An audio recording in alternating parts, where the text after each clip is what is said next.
দেখুন মিষ্টিটা কতটা ভালো হয়েছে দেখতে। দেখে মনেই হচ্ছে না যে দোকান থেকে কিনে আনা হয়েছে না বাড়িতে তৈরি করা হয়েছে। মিষ্টি তো আমরা কম বেশি সবাই খেতে পছন্দ করি।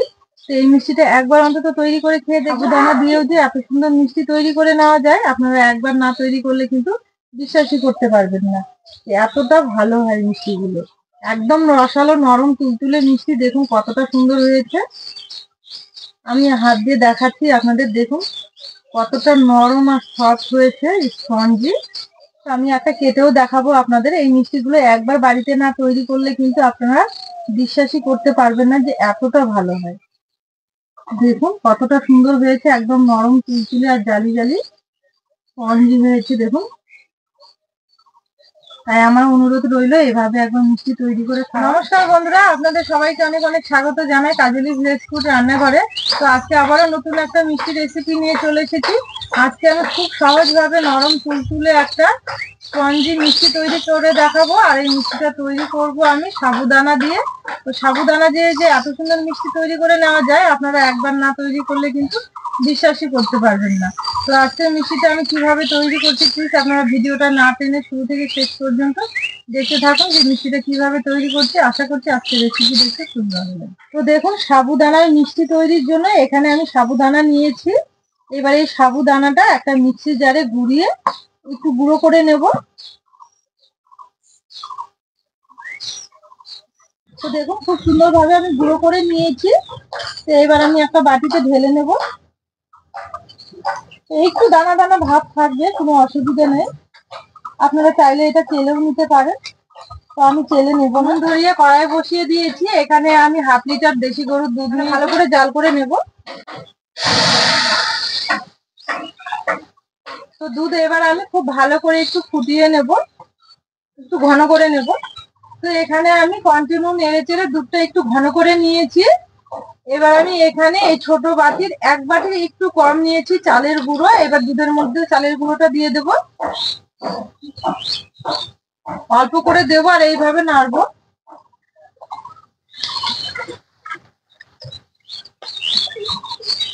এইভাবে নেড়ে চেড়ে খুব সুন্দর ভাবে একটা ডো তৈরি করে নেব। তো দেখুন চালের গুঁড়ো দেওয়ার পর কিন্তু আমি কন্টিনিউ নেড়ে চেড়ে এইভাবে ঘন করে নিয়েছি। এইভাবে একটু নাড়তে থাকতে হবে। তো দেখুন নেড়ে চেড়ে খুব সুন্দর ভাবে একটা ডোয়ের মতো তৈরি করে নিয়েছি, অনেকটাই ঘন হয়ে গেছে।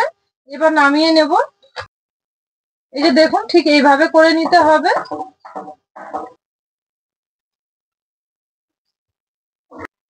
এবার আমি এই ডোটা একটু ঠান্ডা করে নেব, তারপরে ভালো করে মেখে নেব। এই ডোটা কিছুক্ষণ রাখার পর একটু ঠান্ডা হয়েছে, আবার একটু গরম থাকতেই কিন্তু মেখে নিতে হবে। এবার এতে দেব আমি একটু ঘি। এবার আমি একটা গ্লাস নিয়েছি, এবার গ্লাসের পেছনটা দিয়ে খুব ভালো করে একটু এভাবে মথে নেব, কারণ চালের গুঁড়ো একটু দানা দানা থাকতে পারে। তো এইভাবে মেখে নিলে কিন্তু খুব সুন্দরভাবে সফট হয়ে যাবে। তো দেখুন গ্লাসের পেছনটা দিয়ে কিন্তু খুব সুন্দরভাবে আমি মেখে নিয়েছি একদম সফট করে। এবার আমি এখানে যে প্রথমে সাবুদানাটা গুঁড়ো করে রেখেছিলাম, এবারে এটা আমি অল্প অল্প করে দেব আর খুব ভালো করে মেখে নেব।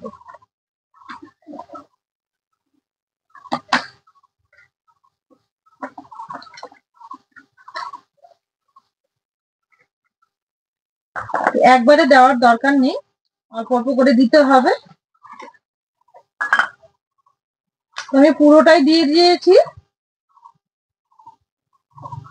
তো দেওয়ার পর খুব ভালো করে এবার মেখে নেব। দেখুন সম্পূর্ণ সাবুদানাগুলো দিয়ে খুব সুন্দর ভাবে আমি এইভাবে ডোটা তৈরি করে নিয়েছি মেখে। তো এবার আমি একটু চিটচিটে ভাব রয়েছে, এবার আবার একটু ঘি দিয়ে দেব, তাহলে কিন্তু আর এই চিটচিটে ভাবটা থাকবে না। তো এইভাবে ঘি দিয়ে আবার একটু মেখে নেব।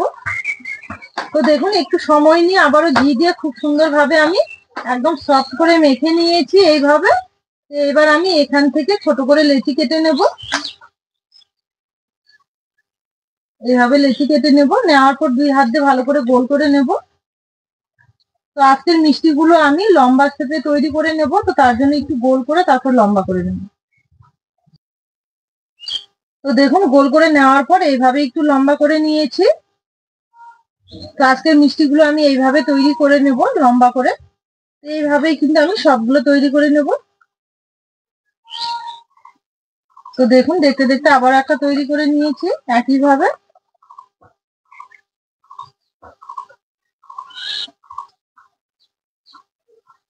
তো দেখুন এখানে আমি সম্পূর্ণ মিষ্টিগুলো একইভাবে তৈরি করে নিয়েছি। সবগুলো আমার রেডি করে নেওয়া হয়ে গেছে। এবার এগুলো আমি একটু ভাপিয়ে নেব। এখানে আমি একটা ঝাঁঝরযুক্ত থালা নিয়েছি, এবার হাতের মধ্যে একটু ঘি নিয়েছি, এবার থালাটা এইভাবে লাগিয়ে নেব।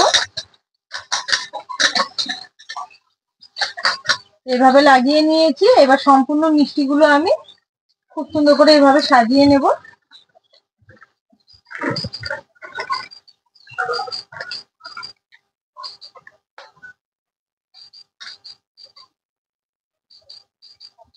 তো দেখুন এখানে সব মিষ্টিগুলো আমি সাজিয়ে নিয়েছি। এখানে আমি আগে থেকে উনুনে জল গরম করতে দিয়েছি কড়াইয়ে। জলটা খুব ভালো মতো গরম হয়ে গেছে, ভাপ উঠছে। এবার আমি এই ঝাঁঝরে থালাটা বসিয়ে দেব। এইভাবে বসিয়ে দিতে হবে।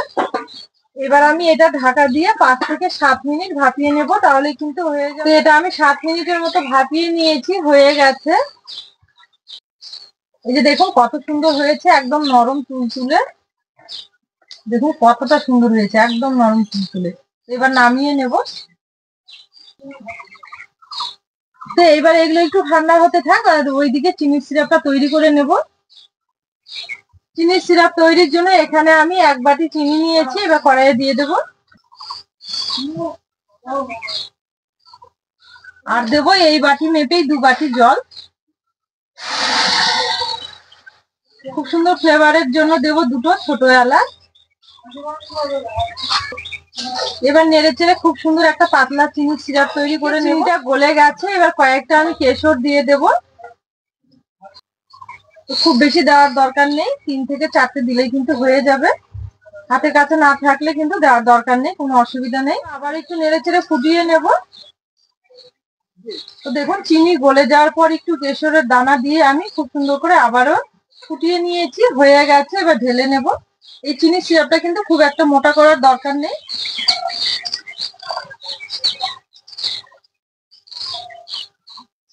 দেখুন এদিকে চিনির সিরাপটা কিন্তু ঢেলে নিয়েছি আর গরমই রয়েছে। এবার আমি এই মিষ্টিগুলো এর মধ্যে দিয়ে দেব।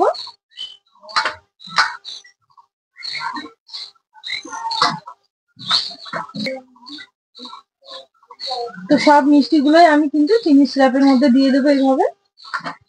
তাহলে বন্ধুরা ফিরে এলাম 1 ঘন্টা পর। এবার ঢাকা তুলে দেখে নেব। এই যে দেখুন কতটা সুন্দর হয়েছে মিষ্টিগুলো, ফুলের সাইজে একদম ডবল হয়ে গেছে। দেখুন কতটা সুন্দর হয়েছে। তাহলে বন্ধুরা দেখলেন সামান্য একটু সাবুদানা দিয়ে আর একটু চালের গুঁড়ো দিয়ে কিভাবে মিষ্টিটা তৈরি করে নিলাম। এভাবে মিষ্টি তৈরি করে খেয়ে দেখুন, খেতে কিন্তু খুবই ভালো লাগবে। আপনারা অনেক রকমের মিষ্টি খেয়েছেন, কিন্তু এই মিষ্টিটা একবার হলেও তৈরি করে খেয়ে দেখবেন।